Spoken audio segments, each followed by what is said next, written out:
estoy mejor sentado. Bueno, voy a poner de pie. Y a ver de tontería. Venga, 1, 2 y 3. ¡Vamos, vamos! ¡Qué bonita Andalucía! Vamos a ponernos serios, que vamos a cantar el himno. Los andaluces queremos volver a ser lo que fuimos antiguamente.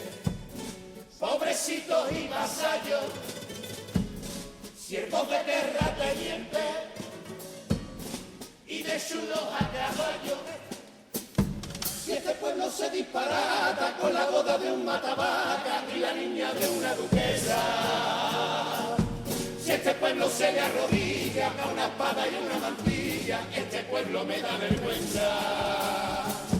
Menos rollo de verdes mares, de campiñas y de olivares, casi luego nos luce el pelo.